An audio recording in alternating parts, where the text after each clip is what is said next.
Welcome everyone, and thank you for tuning in. I have with me Mike Flynn, licensed clinical social worker and owner of Christian Counseling Associates, previous Army psychologist, and overall experienced counselor. Today I was hoping I could pick your brain, Mike, about the misconceptions around self-care, how that plays into the fields of scripture and religion, and if it's something that's important or if it's something that's just kind of a bonus. Well, great question. And I've been doing this for 51 years, and most of the people that I talk with at the office as clients and friends in the community, if they're in the field of human services, whether they're in law enforcement, healthcare, counseling, ministering, pastoring, they're very good at taking care of other people, and they're very poor at taking care of self. And it starts with the misinterpretation of Scripture, the belief that somehow the Christians aren't supposed to take care of themselves.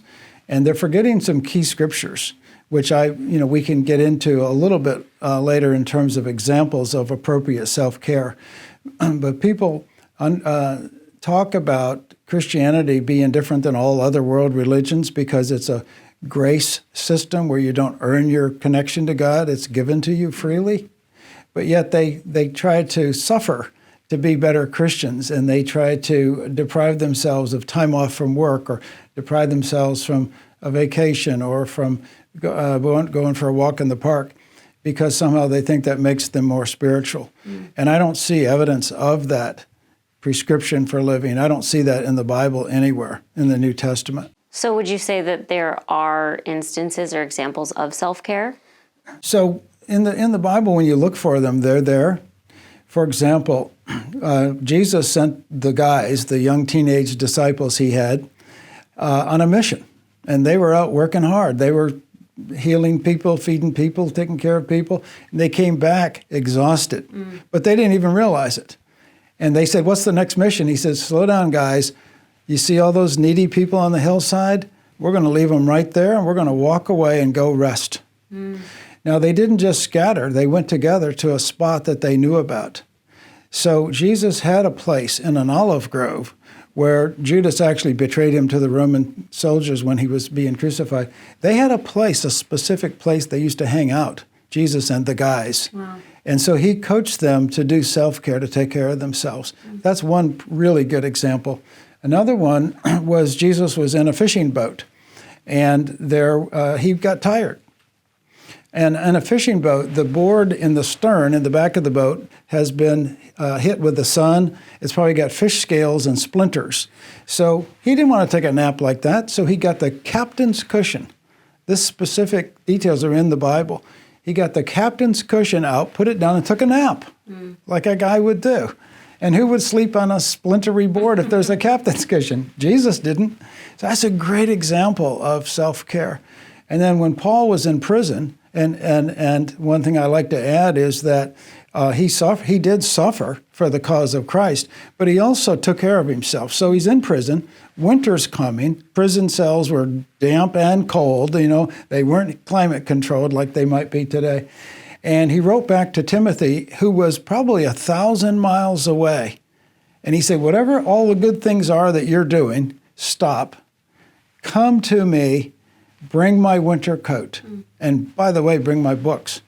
Now, if he had been what we call in counseling a codependent Paul, which means everyone else's needs are more important, then he would have said, "Hey, I'm in prison. I'm alone. It's cold and damp. I've got a winter coat back there at the church. Let somebody have it who needs it." He said, "No, stop doing what you're doing. Bring me my coat. And by the way, bring my books." And so those are great examples of detailed to self-care that people seem to miss. And the reason, quite frankly, that they miss it is because the pastors don't teach it. And the reason the pastors don't teach it is the pastors don't know it. It's not taught in seminary. It's interesting. I feel that you did a great job of explaining the fact that you don't need to suffer to be a good Christian, and that the self-care there's examples and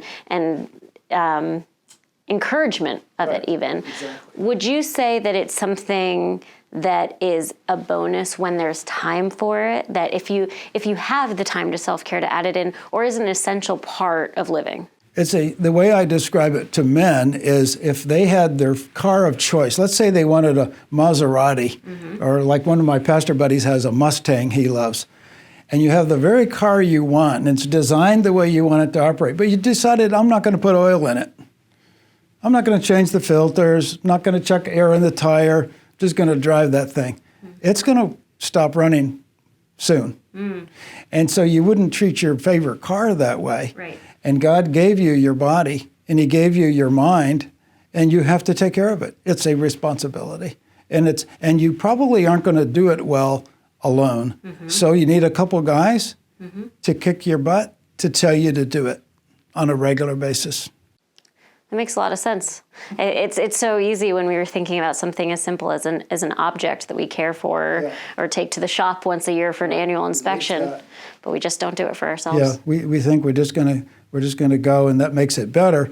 But self-care is essential, and we need other people in our life that we've invited in to encourage us to do that. And probably a whole lot of mental health counseling. That's what it involves: is teaching people, giving people permission to take care of themselves, and then letting them have some ideas of how to do it.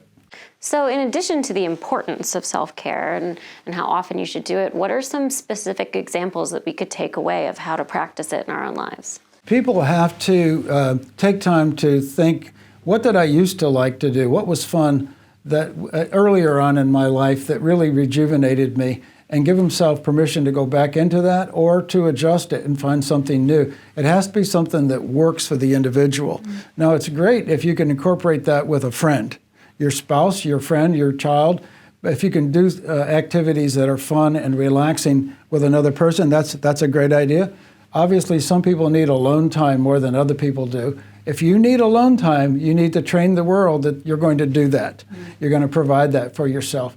So it could be what works for you is the clue. I can't think of things for people, but I try to get them to list what they think would work, and maybe it's something they haven't tried yet.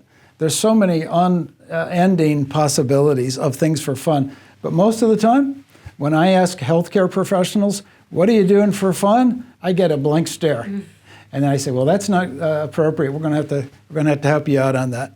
So there's no generic, basic practice that is self-care. It's personalized. It's personalized, and you have to think about it a little bit. You have to be intentional. You have to do it on purpose. And you have to train the world that this is what's going to happen. I had a pastor friend who, when he came to town, and he was chosen for the job of a very big church, filling very big shoes, he said, I want you to know one thing about me. I coach high school football in the fall. In the fall, I am not coming to visit you in the hospital. I'm coaching high school football. It's what I do. Do you want to hire me? And they hired him, and he had trained the world that they knew where he would be on Friday night during the high school football season. That's what you have to do. And that's self-care. That's self-care. Well, thank you. We really appreciate it. And we'll all practice some more self-care.